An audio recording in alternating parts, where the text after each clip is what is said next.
جی بسم اللہ الرحمن الرحیم۔ حدیث نمبر 309، حدیث نمبر 309، نماز کو کوئی چیز نہیں توڑتی۔ آئیے حدیث سماعت فرمائیے، اس حدیث کے اندر کیا ہے اور اس میں کیا حکم ہے۔ آئیے حضرت ابن عباس رضی اللہ تعالیٰ عنہ بیان کرتے ہیں، حضرت فضل رضی اللہ تعالیٰ عنہ کے امرا ایک گدی پر سوار تھا۔ ہم لوگ آئے، نبی اکرم صلی اللہ علیہ وسلم اس وقت اپنے ساتھیوں کو منا میں نماز پڑھا رہے تھے۔ حضرت ابن عباس کہتے ہیں ہم اس سے اترے اور ہم صف کے ساتھ شامل ہو گئے۔ وہ گدی ان لوگوں کے آگے سے گزری، لیکن اس نے ان لوگوں کی نماز کو نہیں توڑا۔ گزر گئی لیکن اس نے ان لوگوں کی نماز کو نہیں توڑا۔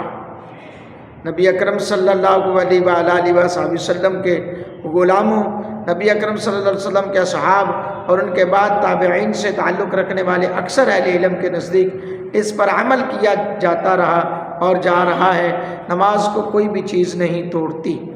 اور امام شافعی نے اس کے مطابق فتویٰ دیا ہے، اور حدیث نمبر 310 یعنی کہ کتا، گدھا، عورت کے علاوہ کوئی چیز نماز کو نہیں توڑتی۔ آئیے یہ حدیث بھی سماعت فرمائیے، حدیث نمبر 310۔ حضرت ابو ذر غفاری رضی اللہ تعالیٰ عنہ بیان کرتے ہیں، نبی اکرم صلی اللہ علیہ وسلم نے ارشاد فرمایا، جب کوئی شخص نماز ادا کر رہا ہو اور اس کے سامنے پالان کے پیچھے والی لکڑی یا درمیانی لکڑی جتنی کوئی چیز سترہ کے طور پر نہ ہو تو سیاہ کتا، عورت یا گدھا آگے سے گزرنے سے نماز توڑ دیتے ہیں۔ جی ہاں حضرات گرامی قدر، یعنی کہ سترہ نہ ہو، پلان کے پیچھے والی لکڑی یا درمیانی لکڑی، تو اس بات پر تمام ائمہ کرام کا اتفاق ہے کہ نمازی کے سامنے سترہ کے بغیر مرد گزر جائے تو نماز فاسد نہیں ہوتی، البتہ گزرنے والا گناہ گار ضرور ہوتا ہے۔ کیا نمازی کے سامنے سے سترہ کے بغیر کتا، گدھا اور عورت کے گزرنے سے نماز فاسد ہو جاتی ہے یا نہیں، اس بارے میں ائمہ کرام کا اختلاف ہے۔ آئیے میں آپ کے سامنے وہ رکھ دیتا ہوں۔ حضرت امام اعظم امام احمد بن حنبل رحمۃ اللہ علیہ اور بعض اہل ظواہر کا موقف ہے، ان تینوں میں سے کسی کے نمازی کے سامنے سے گزرنے سے نماز ٹوٹتی نہیں ہے۔ انہوں نے زیر بحث حدیث کو لیا، اور حضرت امام اعظم ابو حنیفہ، حضرت امام مالک، حضرت امام شافعی رحمہم اللہ تعالی علیہ مجمعین کے نزدیک ان میں سے کسی کے بھی بغیر سترے کے نمازی کے سامنے سے گزرنے سے نماز فاسد نہیں ہوتی۔ انہوں نے حضرت عبداللہ بن عباس رضی اللہ تعالیٰ عنہ کی روایت کا استدلال لیا، اور وہ حضرت فضل رضی اللہ تعالیٰ عنہ کے پیچھے ایک گدی پر سوار تھے۔ ہم حاضر ہوئے تو حضور صلی اللہ علیہ وسلم اس وقت مینا میں لوگوں کو نماز پڑھا رہے تھے، اور ہم گدی سے اتر کر صف میں شامل ہو گئے، جبکہ گدی صفوں کے درمیان سے گزری، مگر اس سے لوگوں کی نماز فاسد نہیں ہوئی۔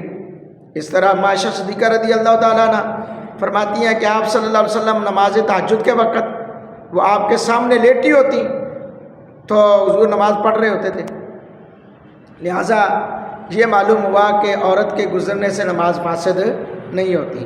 سوال ہے کہ سیاہ کتا، گدھا اور عورت کی تخصیص کیوں کی گئی؟ جی ہاں یہ سوال ہے، تو یہ سوال تو بن سکتا ہے، ان تینوں کی تخصیص کیوں کی گئی، ان تینوں کو مخصوص کیوں کیا گیا؟ جواب، ان تینوں کی تخصیص کی وجہ ان میں شیطانی اثرات کا دخل ہے۔ جی ہاں سیاہ کتا شیطان ہے۔ عورتوں کے بارے میں یہ الفاظ ہیں، النساء حبائل الشیاطین، عورتیں شیطان کے کھلونے ہیں۔ حمار کے بارے میں روایات میں موجود ہے کہ اس کی نہیق شیطانی اثرات کا نتیجہ، یعنی اس کا بولنا، اس طرح بطور نتیجہ یوں کہا جا سکتا ہے، ہاں جی فَلِكُلِّ مِنْ ثَلَاثَةِ عَلَاقَةٍ بِالشَّيَاطِينِ، یعنی تینوں کے مابین شیاطین اثرات کا تعلق اور علاقہ ہے، اس قدر مشترک ہونے کی وجہ سے یہ تینوں کی تخصیص کی گئی۔ سوال ہے، زیر بحث باب کی حدیث قولی ہے، جبکہ آئندہ باب کی حدیث جو جمہور کی دلیل ہے فعلی ہے۔ مشہور ضابطہ کے مطابق قولی حدیث کو ترجیح حاصل ہونی چاہیے۔ جواب، قولی روایات کو اس وقت فعلی روایت پر ترجیح دیتے ہیں جب دونوں کے مابین تطبیق کی صورت نہ نکلتی ہو۔ یہاں تطبیق کی صورت موجود ہے، لہذا ترجیح والا قانون جاری نہیں ہوگا۔ اللہ پاک کی بارگاہ میں دعا ہے، اللہ پاک میرا آپ کا حامی و ناصر ہو، آمین۔